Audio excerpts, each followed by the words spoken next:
चलिए बात कर लेते हैं लोकसभा चुनाव की, जहां काफी कम समय बचा है लोकसभा चुनाव को लेकर और इसी दौरान बीजेपी और कांग्रेस की पूरी तैयारियां होने लगी है। लोकसभा चुनाव की तैयारी में पार्टियां जुटी, जहां बीजेपी कांग्रेस ने रणनीति बनानी शुरू कर दी है। बात करें कांग्रेस की तो कांग्रेस ने जिला स्तर पर सम्मेलन आयोजित किया है, तो वहीं पर बीजेपी योजनाओं को जन जन तक पहुंचाने में जुटी है। तो विकास संकल्प यात्रा जिसकी शुरुआत हो चुकी है और उसके साथ ही बीजेपी इस स्ट्रेटेजी के साथ आम जन तक पहुंच रही है, तो वहीं पर कांग्रेस जिला स्तर पर सम्मेलन आयोजित कर रही है। सोनू हमारे साथ में जुड़े हुए हैं, उनका रुख कर लेते हैं। सोनू, लोकसभा चुनाव के मद्देनजर बीजेपी और कांग्रेस दोनों ही पूरी तैयारियों में जुटी हुई है। उत्तराखंड की बात कर ली जाए तो क्या तैयारियां की जा रही है उत्तराखंड में लोकसभा चुनाव के मद्देनजर दोनों पार्टियों के द्वारा?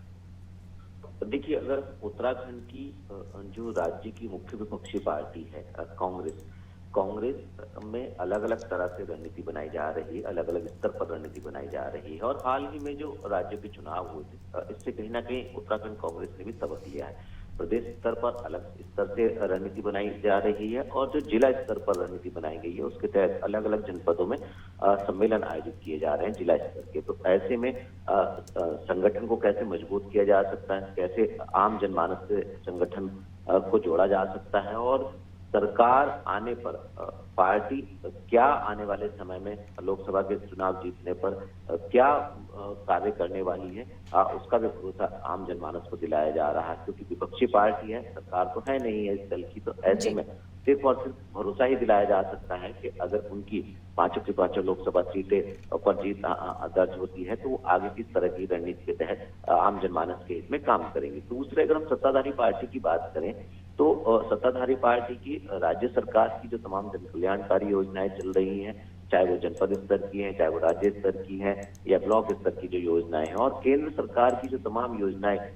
संचालित हो रही हैं, इसको लेकर के और सरकार का आने वाले समय में सामाजिक उत्थान के लिहाज से क्या रोड मैप है, किस तरीके का ब्लूप्रिंट सरकार ने तैयार किया है और किन किन लाभार्थियों को सरकार की योजनाओं का लाभ मिला है, ये तमाम ऐसे पहलू हैं। दूसरा, प्रदेश मुख्यालय पर एक और रणनीति बीजेपी की तैयार की जा रही है जिसमें संगठनात्मक मजबूती पर भी फोकस किया जा रहा है और चुनाव की रणनीति भी तैयार की जा रही है। तो पार्टी के नेताओं को, जो पार्टी के नेता हैं उनको सरकार में दायित्व सौंपे जाने की रणनीति तैयार की जा रही है और आने वाले समय में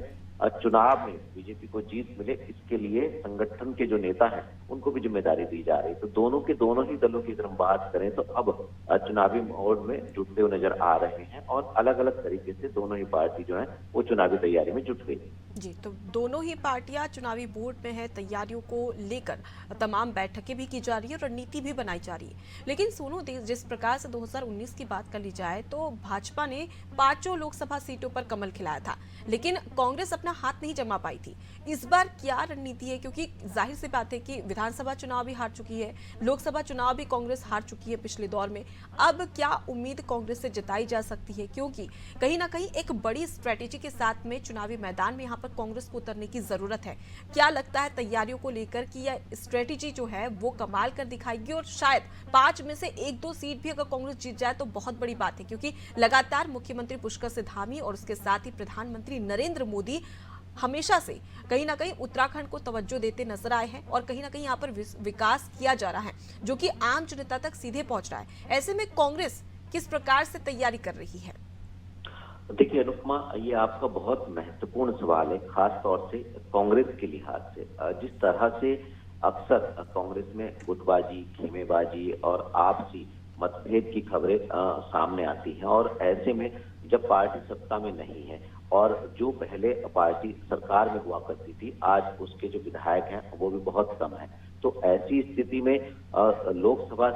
चुनाव को जीतना और खास तौर से इतनी बड़ी जो लोकसभा के क्षेत्र हैं उनमें अपनी एक बैठ मजबूत करना, ये किसी चुनौती से कम नहीं है। और ऐसे में अगर हम ये कहें कि बीजेपी की तुलना में कांग्रेस को ज्यादा मेहनत करने की जरूरत है, अपनी रणनीति में ज्यादा बदलाव करने की जरूरत है, तो शायद अतिशयोक्ति नहीं होगी, क्योंकि जो मौजूदा हालात उत्तराखंड कांग्रेस के हैं वो किससे छिपे नहीं है। और ऐसे में किस तरह से कांग्रेस जीत दर्ज करेगी ये देखना होगा, क्योंकि जिस तरह से प्रदेश अध्यक्ष लगातार जो है कोशिश कर रहे हैं और प्रदेश अध्यक्ष के जो कार्यकारिणी है उत्तराखंड कांग्रेस के प्रदेश की जो कार्यकारिणी है उसका पूरी तरह से गठन नहीं हो पाया। तो जब ये गठन होगा तो निश्चित तौर पर कहीं ना कहीं विरोध के स्वर भी देखने को मिलेंगे। तो कांग्रेस के पास इस वक्त सिर्फ और सिर्फ जनता को,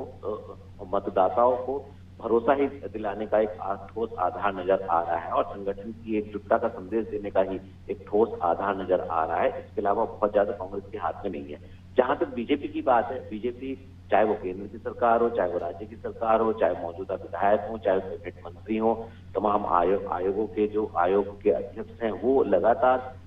आम जनमानस को लाभ पहुंचाने की बात कर रहे हैं, तमाम जन कल्याणकारी योजनाओं के लाभार्थी को सम्मानित करने की बात कर रहे हैं और संगठन को अभी मजबूत करने पर फोकस कर रहे हैं। तो ऐसे में अब देखना होगा कि आने वाले समय में जब दोनों ही पार्टी 2024 के चुनावी मैदान में होंगी तो जीत आखिर किसकी होगी और कांग्रेस जो है वो कितनी सीटों पर जीत दर्ज कर पाएगी और जो बीजेपी है क्या वो हैट्रिक